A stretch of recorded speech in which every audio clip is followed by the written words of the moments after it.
हे आपल्या सगळ्यांना माहित आहे. आणि म्हणून आम्ही सत्तेसाठी नाही, आम्ही विचारांसाठी, आम्ही तत्वाशी लढाई केली. मला काय मिळेल यापेक्षा माझ्या शिवसैनिकाला काय मिळेल, या राज्याला काय मिळेल, या महाराष्ट्राला काय मिळेल, याचा विचार आम्ही केला. याचा विचार आम्ही केला. काही घडू शकला असतं, काही होऊ शकलं असतं, पण आम्ही तो मागचा पुढचा विचार केला नाही. वेडात दौडले वीर मराठे सात, अशा प्रकारची भूमिका घेतल्यानंतर जे धाडस केलं ते धाडस संपूर्ण जगाने पाहिलंय.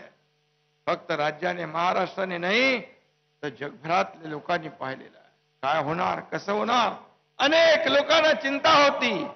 अनेक लोकांना माहित होतं की आपण घेतलेली भूमिका योग्य आहे, परंतु त्यांना वाटत होतं याच्यामध्ये कसं यश मिळेल की नाही.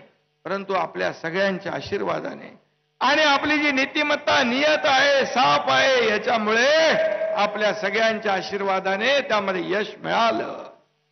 त्यामुळेच मी ज्या ठिकाणी जातो तिथल्या कार्यकर्त्यांच्या चेहऱ्यावरचा आनंद पाहतो. कुठेही जाऊ दे, आम्ही घेतलेली भूमिका जर चुकीची असती, स्वार्थासाठी असती, तर त्यांनी आमच्याकडे पाठ फिरवली असती.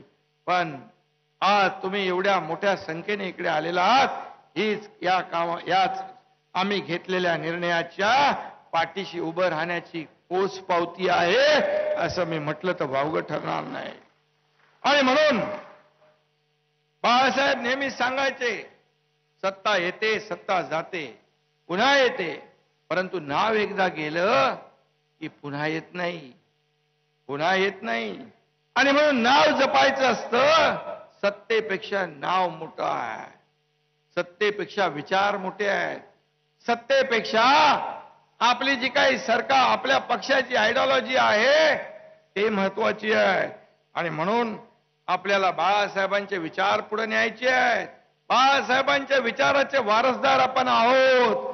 आणि मी पूर्वीच सांगितलंय, ज्या वेळेस काही लोकांना वाटलं की हे बाळासाहेबांच्या संपत्तीवर हे करतील, दावा करतील, त्याच वेळेस मी सांगितलं, बाळासाहेबांची तुमची संपत्ती आम्हाला नको. बाळासाहेबांचे विचार हीच आमची संपत्ती आहे, हेच आमचं ऐश्वर्य आहे. संपत्ती तुम्हाला लकलाभ हो, कारण ते त्यांनी दाखवून दिलं. शिवसेनेच्या जेव्हा अधिकृत शिवसेना आपल्याला मिळाल्यानंतर शिवसेनेच्या लेटर पॅडवर आपल्या शिवसेनेच्या, तुमच्या हक्काच्या, घामाच्या, कष्टाच्या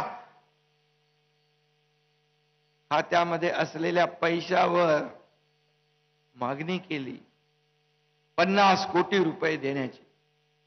खरं म्हणजे ती मागणी योग्य नव्हती, पण मला माहित होतं यांना बाळासाहेब नकोत, बाळासाहेबांचे विचार नकोत, बाळासाहेबांची भूमिका नको, शिवसैनिकांची भूमिका नको, यांना पैसे पाहिजे.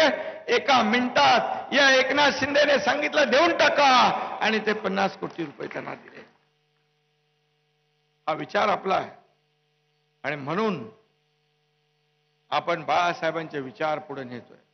बाळासाहेबांना अभिप्रेत होतं ते आपण काम करतोय. आज बाळासाहेबांचं स्वप्न होतं अयोध्येमध्ये राम मंदिर बांधायचं, काश्मीरमध्ये 370 कलम हटवायचं.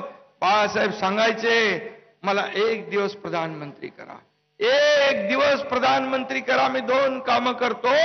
एक अयोध्येत राम मंदिर बांधतो आणि दुसरं 370 कलम काश्मीर मधलं हटवतो. आज कोण स्वप्न पूर्ण करताय? या देशाचे आदरणीय प्रधानमंत्री नरेंद्र मोदीजी यांनी अयोध्येमध्ये राम मंदिर बांधलं. ते 22 जानेवारी